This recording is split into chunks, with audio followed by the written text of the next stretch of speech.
আসসালামু আলাইকুম ওয়া রাহমাতুল্লাহ। সেই 2023 সালের 7ই অক্টোবর থেকে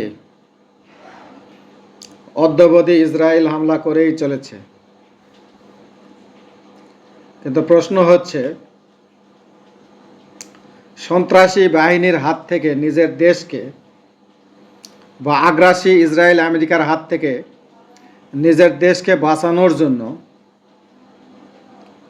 ফিলিস্তিনের নিজস্ব সশস্ত্র বাহিনী কোথায়, তাদের সেনাবাহিনী কোথায়? এই প্রশ্নটি কিন্তু এখন বিশ্বের মিডিয়ার মুখে মুখে সবারই প্রশ্ন। ফিলিস্তিন তার নিজ ভূখণ্ডকে, নিজ দেশের জনগণকে কিভাবে রক্ষা করে?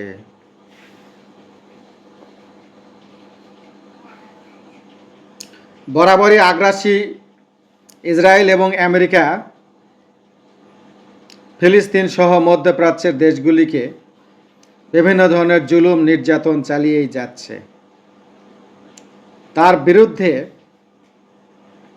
কি কোনো প্রতিরোধ বাহিনী বা স্বাধীন সার্বভৌম রাষ্ট্রের যে সেনাবাহিনী থাকা দরকার, সেটা কি ফিলিস্তিনের ছিল? উত্তর না। কেন না?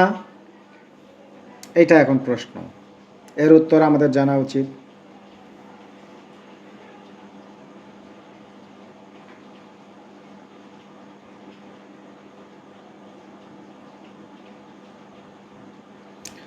পৃথিবীতে হাতে গোনা মাত্র কয়েকটা দেশ আছে যাদের নিজস্ব সেনাবাহিনী নাই। তার মধ্যে অন্যতম বা প্রধানতম হচ্ছে ফিলিস্তিন। কিন্তু কেন?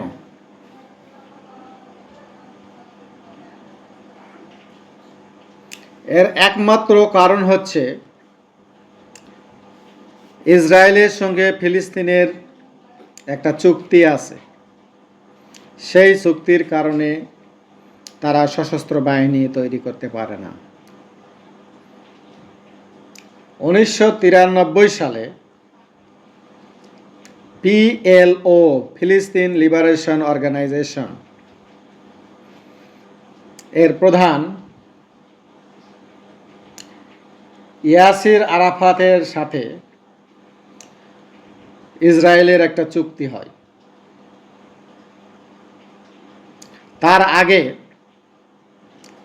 PLA অর্থাৎ ফিলিস্তিন লিবারেশন আর্মি নামে একটা সশস্ত্র সেনাবাহিনী ছিল ফিলিস্তিনের। তারা ফিলিস্তিনের জনগণের নিরাপত্তা, জানমালের নিরাপত্তা এবং দেশের নিরাপত্তার স্বার্থে কাজ করত। কিন্তু 1993 সালে PLOর প্রধান ইয়াসির আরাফাতের সঙ্গে ইসরায়েলের চুক্তি হয়। সেই চুক্তির শর্ত অনুযায়ী ফিলিস্তিন সেনাবাহিনীর কাঠামোকে ভেঙে দেয়। নিরাপত্তার দায়িত্ব চলে যায় ইসরায়েলের হাতে।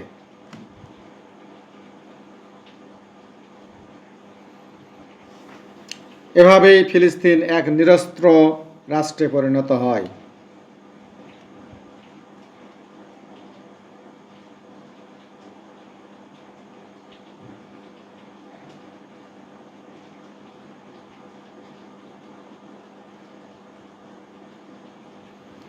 এবং সেই চুক্তি অনুযায়ী, শান্তি চুক্তি অনুযায়ী ফিলিস্তিনে একটা আধা সামরিক বাহিনী গঠনের অনুমতি দেওয়া হয়। সেই বাহিনীর কাজ হলো মূলত ইসরায়েলি বাহিনীকে সহায়তা করা।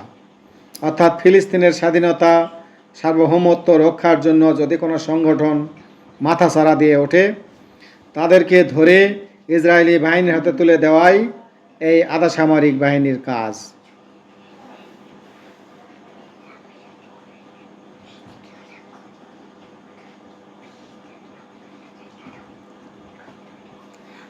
আবার এই বাহিনীর নিরাপত্তা, এই বাহিনীর তত্ত্বাবধানের দায়িত্ব ইসরায়েলের সেনাবাহিনী পালন করত। মূলত এই বাহিনীটা ইসরায়েলি বাহিনীকে সহায়তা করা, দেশের ভিতরে যে নিরাপত্তা, বিভিন্ন রকমের ট্রাফিক পুলিশিং কাজ করা বা এই জাতীয় উপকূলে পাহারা দেওয়া, এই জাতীয় ছোটোখাটো কাজগুলো এই বাহিনী করত। দেশে যদি কোনো স্বাধীনতাকামী সংগঠন মাথাচাড়া দিয়ে ওঠে, তাদেরকে সন্ত্রাসী সংগঠন হিসেবে আখ্যা দিয়ে তাদেরকে ইসরায়েল হাতে তুলে দেওয়াটাই মূলত এই দলের প্রধান কাজ ছিল। দীর্ঘদিন ধরে এইভাবে চলে আসতেছিল। তারপরে 2006 সালে হামাস নির্বাচনে অংশগ্রহণ করে এবং নির্বাচনে জয়লাভ করে। এরপর তারা এক্সিকিউটিভ ফোর্স নামের একটা সংগঠন, একটা সরকারি বাহিনী গঠন করে, যেটা ফিলিস্তিনের নিরাপত্তা, নিজস্ব নিরাপত্তা রক্ষার কাজ করতে থাকে।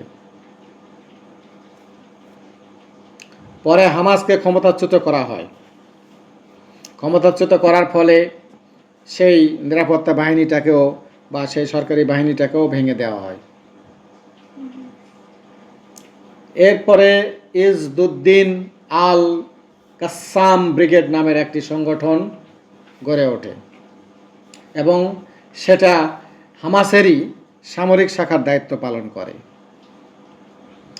এই সংগঠনটি ছাড়াও আরও কিছু সংগঠন ভিতরে ভিতরে তৈরি হতে থাকে। সকলেই মিলে হামাসের নেতৃত্বে ফিলিস্তিনের নিরাপত্তা এবং স্বাধীনতার পক্ষে কাজ করতে থাকে।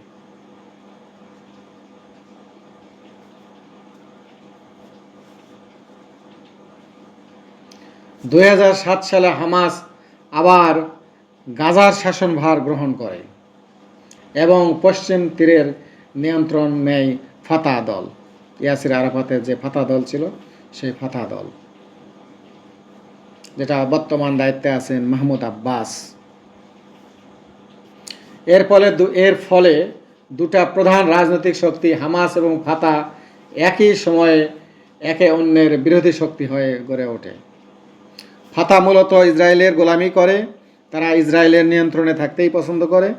আর হামাস নিজস্ব স্বাধীনতা, সার্বভৌমত্ব সহ, নিজস্ব নিরাপত্তা বাহিনী সহ, নিজস্ব সশস্ত্র বাহিনী এবং পুলিশ বাহিনী সহ একটা স্বাধীন সার্বভৌম রাষ্ট্র হিসেবে নিজেকে প্রতিষ্ঠিত করতে চায়। আর ফাত্তা চায় যে ইসরায়েলের অধীনে গোলামিমূলক একটা জীবন পরিচালনা করা বা তাদের নিয়ন্ত্রণাধীন একটা নিরস্ত্র জাতি হিসাবে নিজেদেরকে প্রতিষ্ঠিত করতে চায়। দুই মেরুতে দুই আদর্শ নিয়ে দুইটা ভাগে বিভক্ত হয়ে পড়ে, পশ্চিম তীর এবং গাজা।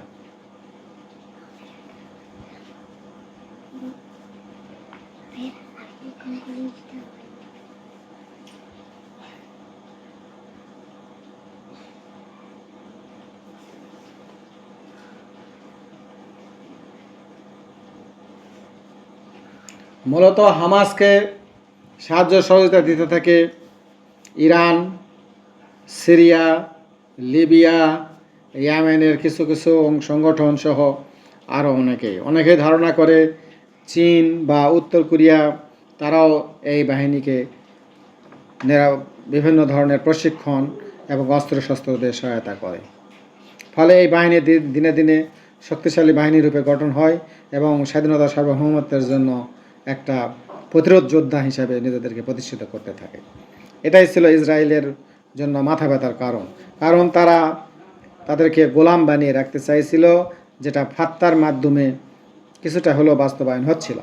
কিন্তু হামাস যেহেতু নিজেদের স্বাধীনতা, সার্বভৌমত্বের প্রশ্ন, নিজেদের সেনাবাহিনী গঠন করতে চায়, নিজস্ব সরকারি বাহিনী গঠন করতে চায়, এটা ইসরায়েলের পছন্দ নয়। কিন্তু আরব রাষ্ট্রগুলো এ ব্যাপারে নীরব ভূমিকা পালন করে। তারা ফিলিস্তিনের পক্ষ অবলম্বন না করে বরঞ্চ ইসরায়েলের সাথেই সম্পর্ক বজায় রাখে। বিশেষ করে সৌদি আরব, ইউএই, তারপরে কাতার, তুরস্ক, মিশর সকলেই ইসরায়েলের স্বার্থ সংরক্ষণ করে, স্বার্থ সংশ্লিষ্ট আচরণ করে এবং ইসরায়েলের পক্ষ অবলম্বন করে। যার কারণে ফিলিস্তিনের এই স্বাধীনতাকামী সংগঠনগুলো শক্তিশালী হতে পারছিল না বা শক্তিশালী ভূমিকা নিতে পারছিল না।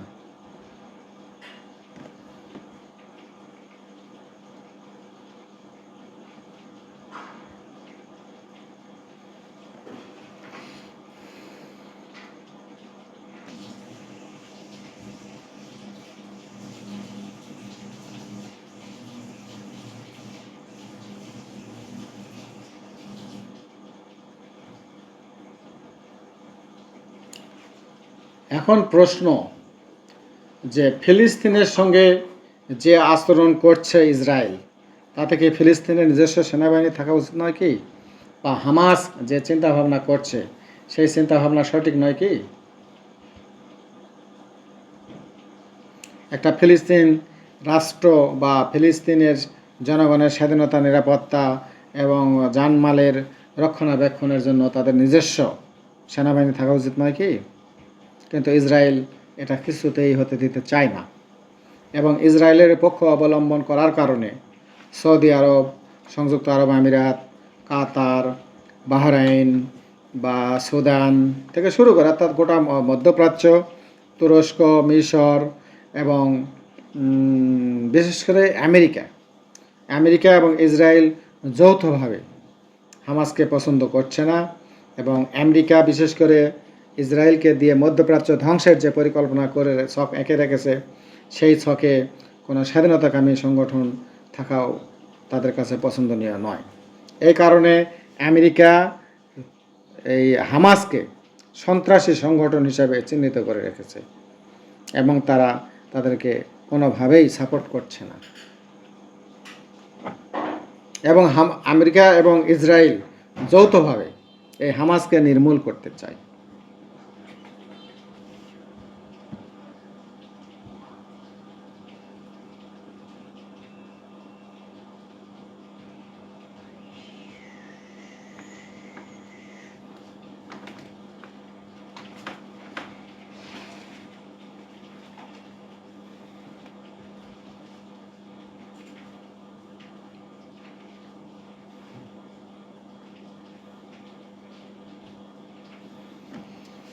এখন প্রশ্ন, যদি ফিলিস্তিন একটা স্বাধীন রাষ্ট্রের কাঠামো লাভ করতে চায়, তাহলে কি সেটা ইসরায়েলের বাহিনীকে দিয়ে গঠন করা সম্ভব, না তাদের নিজস্ব সংগঠন দরকার?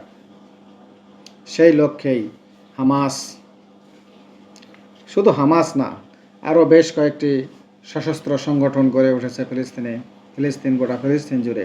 তারা প্রত্যেকেই ফিলিস্তিনের স্বাধীনতা, সার্বভৌমত্বের প্রশ্নে তারা একতাবদ্ধ হয়ে কাজ করছে। এখন ইসরায়েল যে ভূমিকায় অবতীর্ণ হয়েছে, ইসরায়েল আমেরিকা, সেটা এখন বিশ্বের কাছে প্রশ্নবিদ্ধ যে তারা দুইটা স্বাধীন রাষ্ট্রের ভূমিকা পালন করতে দিবে, নাকি ইসরায়েলের গোলামি মেনে নিতে বলবে ফিলিস্তিনকে। আমেরিকার ভূমিকা বিশ্বজুড়ে প্রশ্নবিদ্ধ। মানবতার ঢাকঢোল পেটানো এই দেশটি বরাবরই মানবতা বিরোধী কাজ করে, এবং ফিলিস্তিনে তার চরম অবস্থান লক্ষ্য করা যাচ্ছে। কাজেই যদি হামাস বা আরও যে সমস্ত সশস্ত্র সংগঠন গড়ে উঠেছে সেগুলোকে আপাত দৃষ্টিতে সন্ত্রাসী সংগঠন মনে হলেও ফিলিস্তিনের স্বাধীনতা, সার্বভৌমত্বের প্রশ্ন তাদের প্রয়োজন রয়েছে।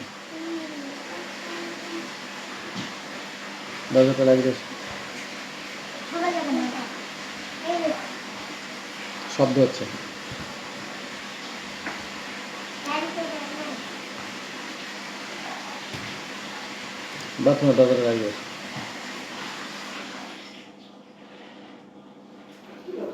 স্বাধীনতা, সার্বভৌমত্ব রক্ষার জন্য অবশ্যই স্বাধীন সশস্ত্র বাহিনী দরকার। প্রত্যেকটা দেশের নিজস্ব সেনাবাহিনী আছে। ভারতও চেয়েছিল বাংলাদেশের সেনাবাহিনী যেন দুর্বল, নতজানু পররাষ্ট্রনীতির হয় এবং ভারতের উপর নির্ভরশীল হয়, এবং পর্যায়ক্রমে সিকিমের মতো দেশকে করায়ত্ত করা যায়। ইসরায়েলও ঠিক তাই, ইসরায়েল আমেরিকাও ঠিক তেমনি এক পরিকল্পনা ছক এঁকে রেখেছে। তারাও ফিলিস্তিনকে গোলামীর রাষ্ট্র পর্যায়ক্রমে সেটা অধিগ্রহণ এবং এর পরবর্তীতে গ্রেটার ইসরায়েল বাস্তবায়ন।